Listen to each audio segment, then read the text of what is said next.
What's going on, Dolphins? It is your boy Dillon, and I'm here to make my post-game analysis video, whatever, for the Dolphins game against the Bills. It's going to be pretty short, and it's not going to be as in-depth as I would like it to be. But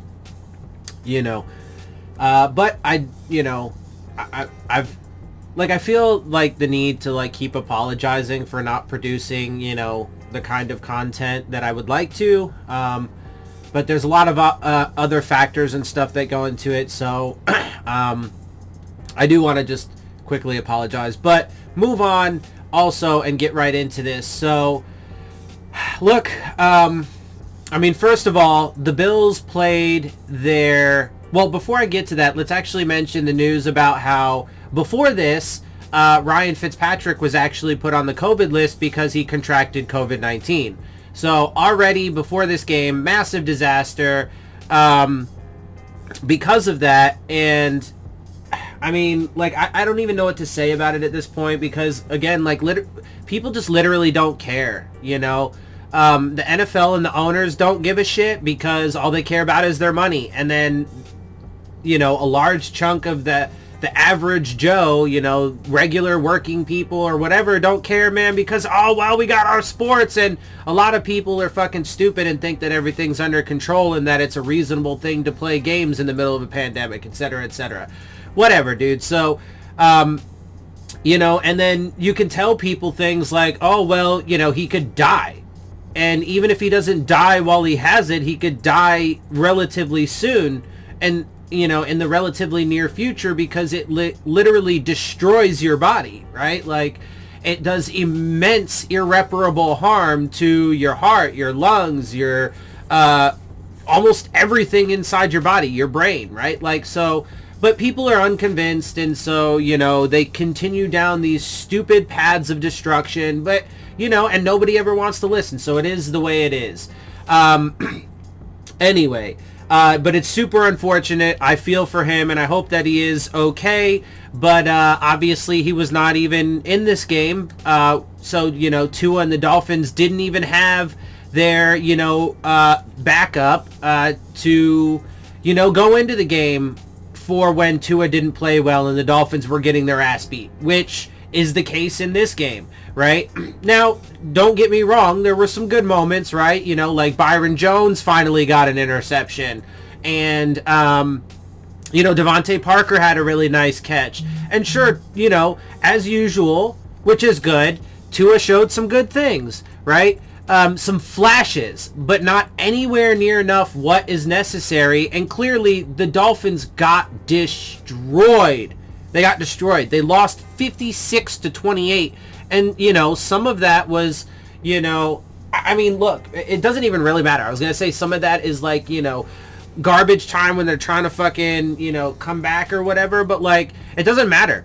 Over an entire 60 minutes of game time, they got outscored 56-28. They got fucking destroyed. And yeah, okay, again, Tua's got a decent stat line with 300 and something yards, I think it was. But he only had the one touchdown. And, blah, blah, blah, right? So, and again, some of that is in garbage time when they're trying to make a comeback. Clearly they couldn't do it, and clearly they got their asses fucking handed to them. But like I said, it was pretty inconceivable that the Dolphins won this game because they're not that good.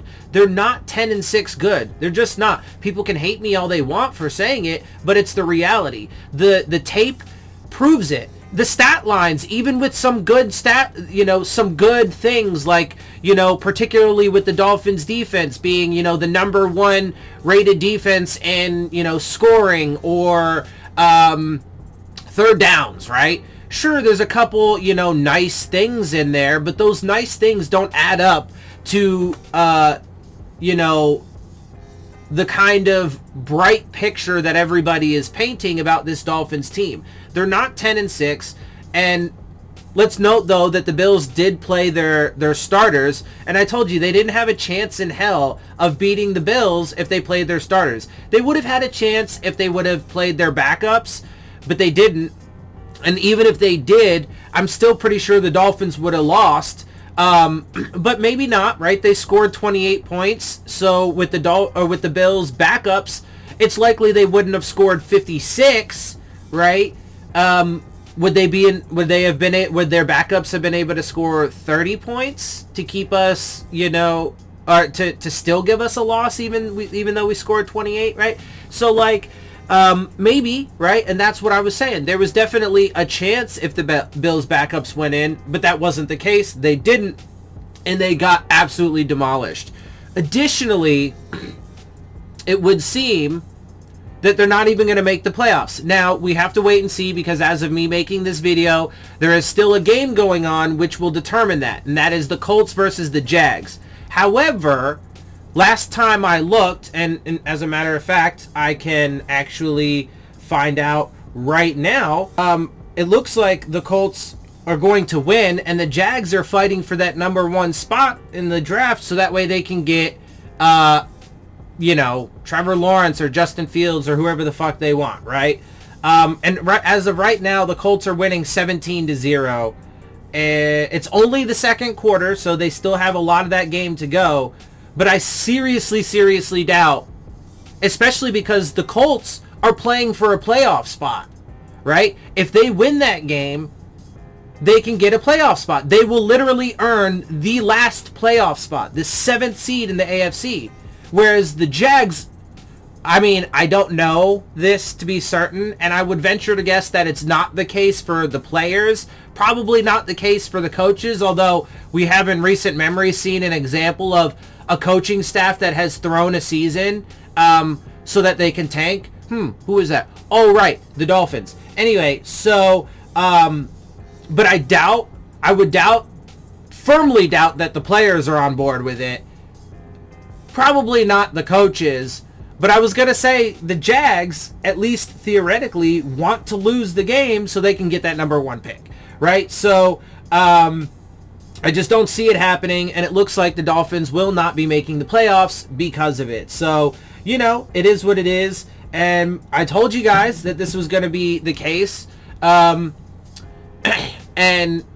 well, I told you that they were going to lose to the Bills, and I definitely thought that they were not going to make the playoffs. That did change, certainly over the course of the season, because of extenuating circumstances that I was incapable of predicting, because, well, it's just impossible to have been able to predict the effects of COVID and injuries, how that would have an effect on the season and all the teams, particularly the teams we played, and then thus the result of the games played, right? But ultimately, they did not make the playoffs, and yes, they did have an improved record at 10-6 to their record last year, but again, that is in large part due to the extenuating circumstances that helped these Dolphins out. They got super lucky this year in so many ways. 1, by being one of the healthier teams in the league. 2, as far as their quick turnaround goes,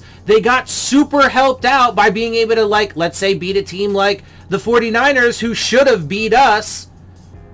Whatever. The Cardinals game, we probably should have lost that game. There were definitely other games we won last week against the Patriots. We could have won or lost that game if it wasn't for Ryan Fitzpatrick, etc., right? So, like, bro, and look, I'm sorry, but Tua, another, I'm not sorry, because it's reality. Like, people can hate on me all they want, but it's a fact. Tua is not ready for this. He's just not. And he's not playing like it, right? He's shown some flashes and some moments, yes, but that's not anywhere near enough.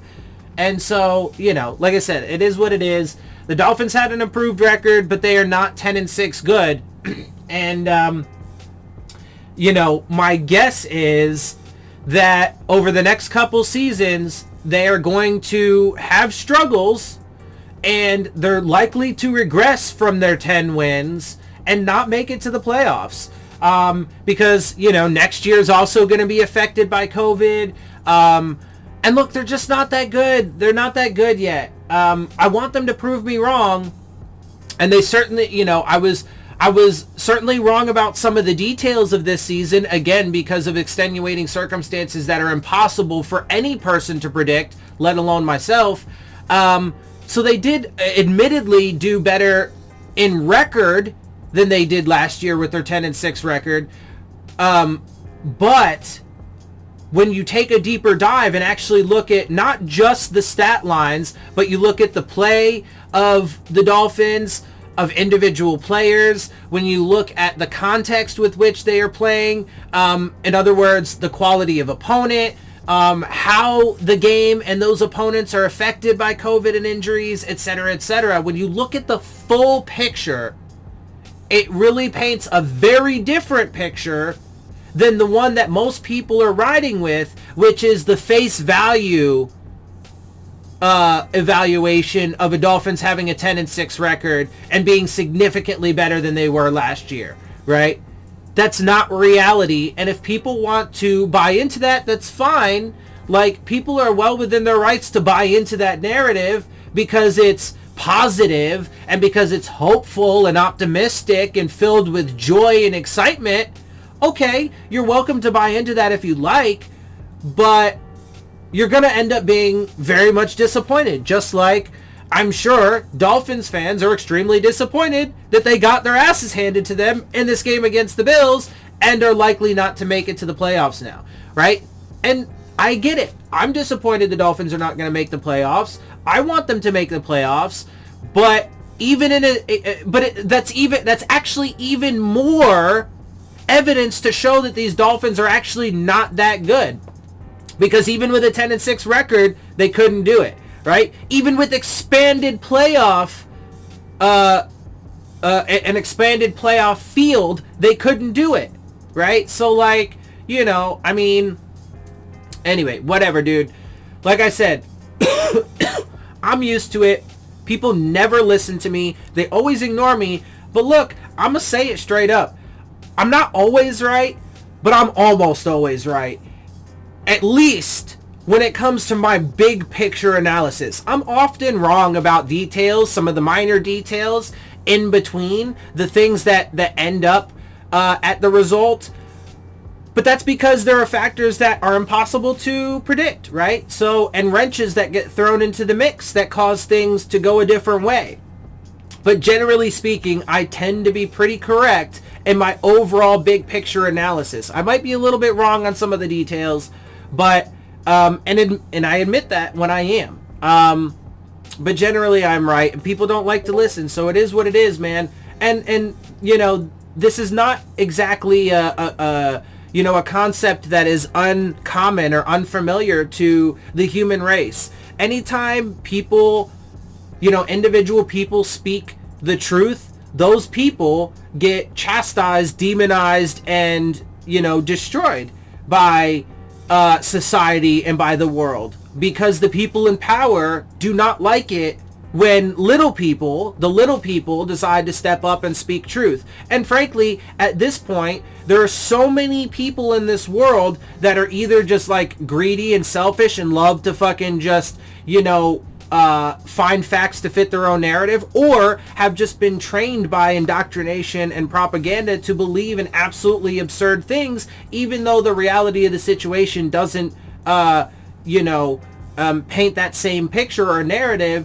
that, the world exists in an alternate reality as a whole, as opposed to what, in comparison to what, the evidence and the data shows, right? So, again, it's not uncommon. I'm used to it, so it is what it is, bro.